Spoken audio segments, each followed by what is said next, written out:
Eu estava fazendo entregas para o DoorDash numa noite tarde, tentando ganhar um dinheiro extra para poupar. Não foi muito movimentado, mas recebi alguns pedidos aqui e ali para valer a pena.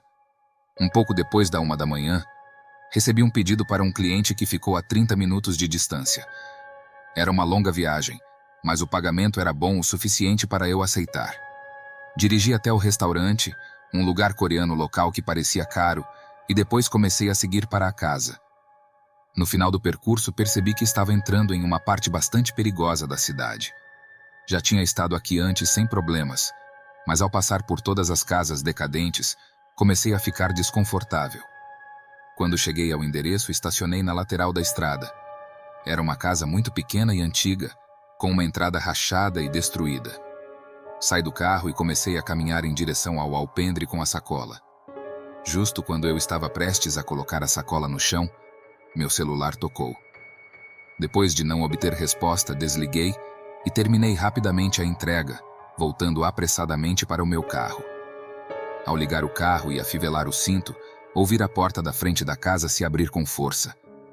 Olhei para o lado e vi uma mulher agitando os braços no ar e correndo na direção do meu carro, gritando para que eu esperasse. Era tão bizarro que fiquei paralisado demais para reagir. Ela chegou até a minha janela e começou a bater, pedindo para que a ajudasse. Ainda não tinha ideia do que estava acontecendo, mas abriu a janela um pouco e exigiu o que ela precisava. Ela disse que sua filha de 3 anos estava dentro de casa, lutando para respirar, e que eu precisava ajudar. A mulher começou a subir a entrada e me implorou para acompanhá-la. Ainda num estado de choque e confusão, saí do carro e comecei a segui-la. Mas enquanto o fazia, notei que ela ficava mais quieta e menos agitada. Comecei a pensar mais na situação, agora que tudo estava menos caótico e arrependido, e percebi o quão estranho tudo aquilo era. "Você já ligou para o 190?" Parando na entrada. Ela se virou e foi como se suas lágrimas e pânico desapareceram. Disse que não havia tempo e começou a fingir entrar em pânico novamente. Parecia mais alguém passando por uma crise mental do que uma mãe preocupada. Contudo, corri de volta para o meu carro enquanto ela continuava gritando e até correu correndo pela entrada em direção à porta do passageiro, tentando abri-la. Liguei o carro novamente e dei marcha a ré enquanto ela tentava se colocar na frente do meu carro para chegar ao meu lado. Assim que fiquei livre, coloquei a marcha em frente e contornei ela. Naquele segundo em que passei pela casa novamente, vi uma figura grande parada na janela do andar de cima, observando tudo. Assim que saí do bairro, liguei para o 190 e contei o endereço e a situação. Quando recebi uma ligação de volta da polícia, me disse que a mulher tinha uma versão diferente, alegando que só veio para mim dar uma gorjeta em dinheiro. Também observaram que ela morava sozinha, sem registro de crianças ou adultos vivendo com ela. Isso só me deixou mais horrorizado com a situação, mas depois de conversar mais com o policial, ficou claro que nada poderia ser feito. Não houve provas para nenhuma das nossas versões, e tentar apresentar queixa seria uma batalha sem sentido. Além disso, os policiais cansados e não estavam com vontade de lidar com nada além do necessário. Sabia que ele estava certo sobre eu não poder fazer muito. Então tudo ficou por isso mesmo. No fundo, eu sabia que ela estava me atraindo para dentro da casa por razões sombrias, especialmente sabendo que ela não tinha filhos. A parte mais assustadora de tudo foi, depois de saber de tudo, ver aquela pessoa dentro da casa nos observando, e sabendo que ele estava estranhamente à espera de eu entrar na casa.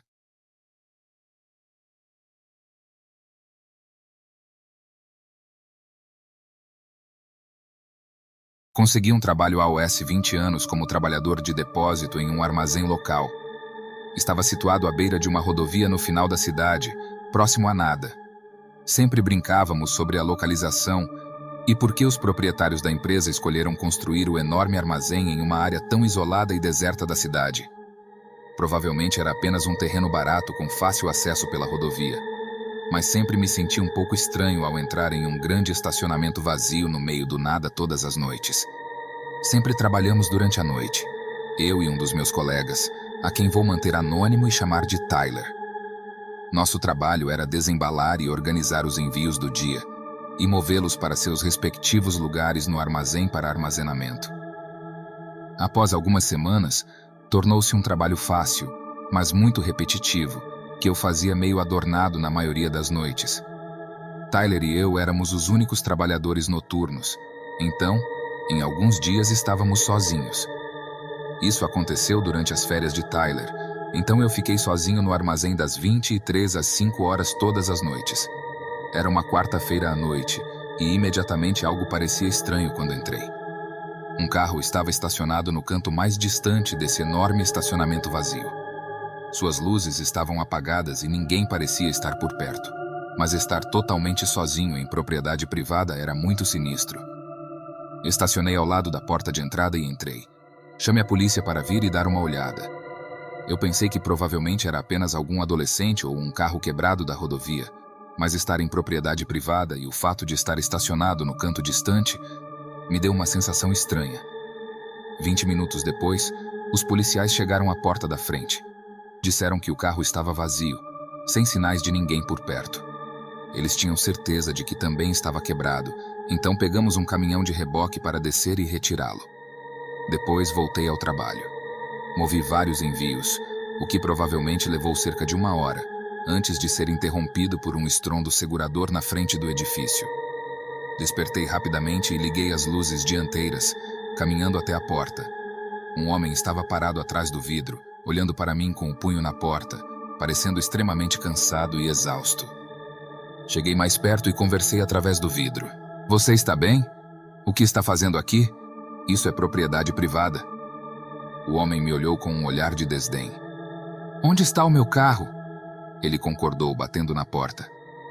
Tentei explicar, mas ele continuou me interrompendo e se tornando mais agressivo, gritando comigo para deixá-lo entrar no prédio. Ameacei e chamei a polícia sobre ele, finalmente conseguindo que ele ficasse quieto. Ele descobriu e me deu mais uma olhada enlouquecida antes de ir embora. Quando voltei ao trabalho, não consegui parar de pensar onde aquele homem poderia ter estado todo esse tempo. Pensei que talvez ele tivesse ido a um posto de gasolina para pegar um container para o carro dele, mas não havia como ele ter ido até lá e carruagem. E se ele tivesse conseguido uma carona, ele teria carreira antes do carro ser rebocado. Eu realmente não consigo pensar em nenhum lugar onde o homem pudesse ter estado que fizesse sentido. Apenas alguns minutos depois de voltar a trabalhar, outro estrondo veio da porta da frente. Eu estava frustrado e com medo, mas quando olhei através do vidro, não esperei ver os mesmos policiais que estiveram aqui antes. Eles relataram que receberam uma ligação da empresa de reboque sobre algumas coisas preocupantes do lado de fora do porta-malas, que suponho que ninguém tenha notado antes. Me questionaram sobre tudo o que vi e contei sobre o homem que veio procurar pelo seu carro. Saíram logo depois disso e não recebeu atualizações reais até mais tarde na semana, quando os policiais voltaram com cães farejadores para vasculhar a floresta ao redor do armazém. Supostamente encontrei sangue seco na parte de trás do para-choque, e depois de obter um mandato de busca, encontrei ainda mais sangue dentro do porta-malas. No entanto, o homem nunca foi reclamado o seu carro da empresa de retirada e nunca mais apareceu, simplesmente ausente. É realmente perturbador saber o quão perto estive de um possível assassino, e nos últimos anos trabalhando no armazém, eu fiquei realmente apavorado ao trabalhar sozinho durante a noite. Eu sabia que não era provável, mas sempre ficava na parte de trás da minha mente que o homem poderia voltar e tentar.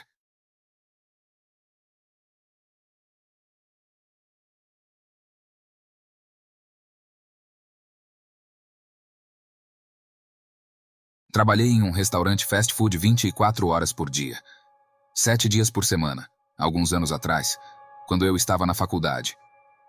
O trabalho não era divertido ou agradável de forma alguma, e a maioria dos meus colegas de trabalho eram pessoas de meia idade sem personalidade. Eu estava estudando online, o que queria que eu tivesse mais tempo para trabalhar, então estava trabalhando pelo menos 40 horas por semana, e até consegui uma promoção para liderança após alguns meses. O que eu não percebi quando aceitei a promoção foi que eu estava concordando em ser oficialmente um funcionário em tempo integral, o que fez com que eles pudessem me fazer trabalhar em qualquer turno. Nem mesmo uma semana depois, eles me escalaram para o turno da noite e eu não pude nem discutir. Os turnos noturnos eram um pesadelo porque eu seria o único lá, então se o drive-thru ficasse movimentado, eu estaria trabalhando sem parar, sem interrupção. Por outro lado, às vezes estaria completamente morto, e eu simplesmente ficaria parado a noite toda no meu telefone. Esta foi uma daquelas noites. Eu estava no fundo da cozinha, sentado em uma pilha de caixas e navegando no meu telefone, apenas tentando passar o tempo, quando meu fone de ouvido tocou para me alertar que um cliente estava no drive-thru. Levantei e fui até o computador. Então pedi o que eles gostariam de pedir. Ninguém disse nada. Então me virei e olhei para a câmera do drive-thru, e a pista estava vazia. Nenhum carro no drive-thru, ou mesmo no estacionamento ao redor do restaurante. O sistema nunca emite um sinal sonoro falso, então, embora houvesse uma pequena tempestade lá fora, imaginei que uma gota de chuva ou um flash de luz deveria ter acionado o sensor de alguma forma. Fiquei perto da janela do drive-thru por alguns minutos e meu fone de ouvido apitou de novo. Dessa vez, eu olhei rapidamente para as câmeras e vi um homem passando pela pista do drive-thru. Ele estava usando um moletom grosso e algo para cobrir o rosto, mas saiu rapidamente do campo de visão da câmera. Onde o restaurante estava localizado, não havia nenhum outro lugar onde ele pudesse ter estacionado ou caminhado, a menos que estivesse andando pelo lado da estrada principal. Observei as câmeras para ver se ele voltaria, mas depois de 10 minutos sem atividade, voltei para o meu telefone. Mais de 15 minutos se passaram antes que eu ouvisse outra batida, e quando verifiquei as câmeras, aquele mesmo homem estava lá. Mas desta vez ele estava parado na pista do drive-thru. "Posso te ajudar, senhor?" Depois de um momento, ele começou a recitar um pedido de uma pequena refeição. Eu não deveria servir pessoas no drive-thru, a menos que estivessem em um veículo. Então eu disse a ele que não poderia aceitar o pedido. Ele ficou lá, deixando a chuva encharcá-lo, enquanto apenas olhava para a tela e não dizia nada. Pensei em mandá-lo embora, mas não queria agravar as coisas se não precisasse. Então eu apenas esperei. Depois de um minuto, ele começou a descer a pista do drive-thru em direção ao lado do restaurante onde ficou a janela. Corri e fechei a janela, e nem um segundo depois que o homem apareceu do lado de fora. Ele ainda estava com os capuzes e a máscara, mas parecia ter quase 40 anos, com muito cabelo preto e um olhar morto nos olhos. Ele me observou pela janela e ficou do lado de fora como se estivesse esperando por mim para falar com ele. Havia algo em sua aparência que realmente me assustou e me impediu de falar. Então ele disse suavemente para abrir. Eu nervosamente disse não, e apenas fiquei onde eu estava enquanto o homem continuava olhando para mim. Ele concordou novamente e bateu na janela, mas depois de alguns segundos ele se virou, e como ele se tirou, um som alto de raspagem correu ao longo da lateral do prédio. Eu verifiquei as câmeras para ter certeza de que ele tinha saído, e felizmente ele não voltou na próxima hora do meu turno. Eu estava pensando naquela raspagem. Resolvi levar o lixo para a lixeira e dar uma olhada rápida no lado da parede sob a janela do drive-thru. Era um arranhão longo, parecia que foi feito por uma faca arrastando pelo prédio. Liguei para a polícia depois disso, mas o homem não pôde ser identificado pelas imagens granuladas da câmera misturadas com chuva forte e neblina.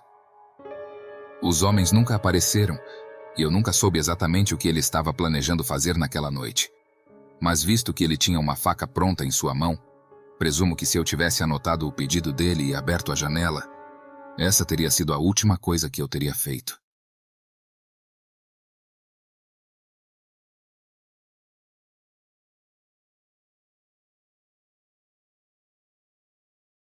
Aconteceu durante o meu segundo ano na faculdade, em 2012. Sinceramente, não me lembro exatamente do mês, mas acredito que tenha sido em algum momento durante o inverno. Na época, eu morava com duas colegas de quarto, Kate e Danielle, e éramos os melhores amigos de todos os tempos. Tínhamos acabado de nos mudar para a nossa primeira casa fora do campus e desfrutando da liberdade de estar fora dos dormitórios. Com essa nova liberdade, vieram também algumas experiências com drogas e álcool. Nós três começamos a sair e festejar com um grupo de pessoas que eventualmente mergulharam em drogas mais pesadas, como cocaína e mole, etc. Kate e eu decidimos depois de um tempo que toda essa farra estava colocando em risco nossa saúde e nossos estudos, então recuamos no uso de drogas. Danielle, no entanto, decidiu continuar experimentando e se tornou mais prejudicial. A saga começou em um fim de semana em que todos nós decidimos ir para uma festa. Naquela noite, algo falhou em nosso sistema de amigos durante a noite. Danielle saiu da festa com alguém, deixando Kate para caminhar para casa sozinha. Infelizmente, ela foi seguida por um homem estranho. Até hoje me arrependo profundamente de ter deixado isso acontecer naquela noite. Mas eu fiz as pazes com essa decisão do passado e voltei para casa na manhã seguinte. Kate me contou sobre a noite anterior. Ela estava muito chateada, fora do seu normal. Ela me disse que tinha mandado uma mensagem para Danielle durante a noite, expressando sua frustração por ter que voltar para casa sozinha. A mensagem de Kate foi direta, mas não merecia o fato que teve. Foi quando a noite tomou um boato sombrio. Danielle explodiu em uma raiva avassaladora, completamente fora de controle. Ela respondeu com agressividade e obscenidades, algo que achamos estranho e extremamente hostil. Tentamos seguir com nossas vidas, sem pensar muito nisso. Na segunda-feira, Kate saiu para trabalhar no campus e foi para minha palestra da tarde. Enquanto eu estava na aula, Danielle foi ao local de trabalho de Kate, no centro de atividade estudantil, e começou a gritar com ela na frente de mais de 60 clientes, usando palavras cruzadas e experimentais. Ela foi escoltada para fora do prédio pela segurança e, de alguma forma, conseguiu voltar para nossa casa. Quando ela chegou em casa, eu já estava de volta à aula e estava na cozinha preparando comida. A raiva de Danielle estava centrada em Kate, mas eu tentei não me envolver. Danielle me encurralou na cozinha e me contou o quão brava ela estava com Kate. Nunca vi tanta raiva nos olhos de alguém. Eu me recusei a me envolver e fui para o meu quarto nos fundos da casa. Foi então que ouvi Kate chegando pelo quintal lateral, chorando ao telefone com a mãe, contando o que acabou de acontecer no trabalho. Nesse momento senti um buraco horrível no meu estômago, pois sabia que elas estavam prestes a se confrontar novamente. A porta se abriu e Kate entrou. A gritaria começou e eu finalmente tive o suficiente. Fui para a sala onde elas estavam discutindo. A mãe de Danielle também estava lá. Disse a Danielle para parar com isso e ir embora, mas fui recebido com obscenidades. Isso deu a Kate tempo para tentar entrar em seu quarto, mas Danielle abatida e bateu a mão de Kate na porta enquanto ela tentava se barricar. As coisas tinham saído do controle. Eu fui para fora, na nossa varanda da frente, e Kate me acompanhou. Alguns segundos depois, ouvimos a mãe de Danielle gritando para ela colocar algo no chão. Nos olhamos com terror. Eu disse a Kate para fugir e ligar para o 911 naquele momento. Danny lançou a porta da frente aberta, segurando uma faca de cozinha gigante erguida acima de sua cabeça, gritando a plenos pulmões que mataria Kate. A esta altura, todos os nossos vizinhos estavam do lado de fora tentando entender o que diabos estava acontecendo. Eu não sou uma pessoa muito conflituosa, mas como diabos eu deixaria alguém matar meu melhor amigo em uma fração de segundo de decisão? Ataquei Danielle e consegui tirar a faca dela. Joguei-a no gramado da frente e corri para pegá-la, o que foi o momento em que Danielle voltou.